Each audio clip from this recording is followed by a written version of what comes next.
UP सियासत से जुड़ी सबसे बड़ी खबर आपको दे दे। शिकोहाबाद से रुकने असेंबली मुकेश वर्मा ने बीजेपी से इस्तीफा दिया। सपा ज्वाइन करेंगे रुकने असेंबली मुकेश वर्मा। बीजेपी रुकने असेंबली मुकेश वर्मा ने बीजेपी से इस्तीफा दिया। स्वामी प्रसाद मौर्य के करीबी है मुकेश वर्मा। स्वामी प्रसाद मौर्य के साथ जाऊंगा, उन्होंने कहा।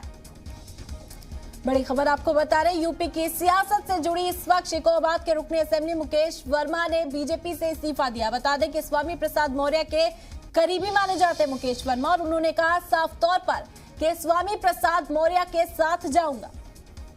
बता दें कि सपा ज्वाइन करेंगे रुकने असेंबली मुकेश वर्मा।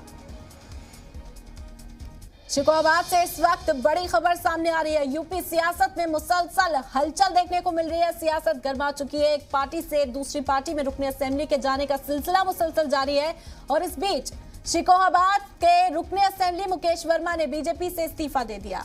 तफसीली बातचीत के लिए हमारे नुमाइंदा अमर हुसैन इस वक्त हमारे साथ जुड़ गए हैं। अमर, मुसलसल सियासी सरगर्मियां तेज हैं उत्तर प्रदेश के अंदर।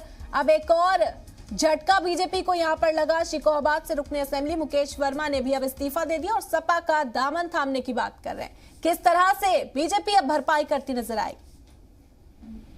बिल्कुल नीरम, देखिए लगातार ये तीसरा दिन है जब बीजेपी को एक फिर बड़ा झटका जरूर लगा है, क्योंकि अब भाजपा के जो विधायक हैं मुकेश वर्मा, उनका इस्तीफा अब सामने आया है और वो फिरोजाबाद से भाजपा के शिकोहाबाद सीट से विधायक थे। उन्होंने खुद अपना इस्तीफा सोशल मीडिया पर जारी किया और तमाम शिकायतें की हैं। उन्होंने बीजेपी के जो प्रदेश अध्यक्ष हैं उनके नाम अपना इस्तीफा लिखा है और उस पर उन्होंने इल्जाम लगाया है कि जो उनका 5 साल का कार्यकाल था उसमें दलित, पिछड़े, माइनॉरिटी के समुदाय के लोग और तमाम किसी भी ऐसे समुदाय को तवज्जो नहीं दी गई, जिससे वो कहीं ना कहीं आहत हैं, नाराज हैं और इस सब को देखते हुए वो अपने पद से इस्तीफा दे रहे हैं। और बताया जा रहा है कि स्वामी प्रसाद मौर्य के ये काफी खास और करीबी माने जाते हैं और स्वामी प्रसाद मौर्य के साथ ये आने वाले वक्त में जाएंगे और स्वामी प्रसाद मौर्य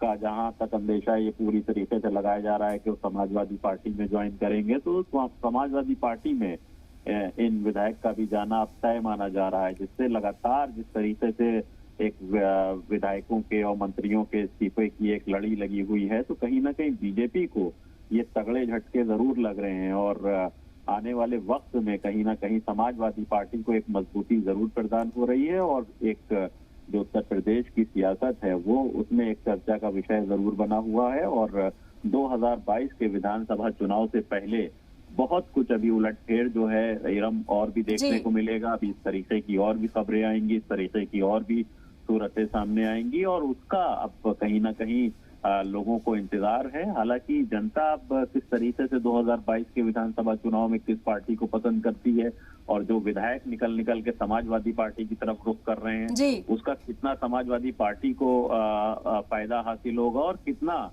बीजेपी को इसका नुकसान उठाना पड़ेगा, कितना खामियाजा भुगतना पड़ेगा, ये आने वाला वक्त ही तय करेगा। जी, और अहमद, जब हमने देखा कि अरकान असेंबली पार्टी बदल रहे हैं तो देखना होगा कि किस तरह से बीजेपी को नुकसान उठाती है, किस तरह से अब इसकी भरपाई करती है और किस तरह से सपा को इसका फायदा मिलता है। बहुत बहुत शुक्रिया खास बातचीत हमारे साथ करने के लिए।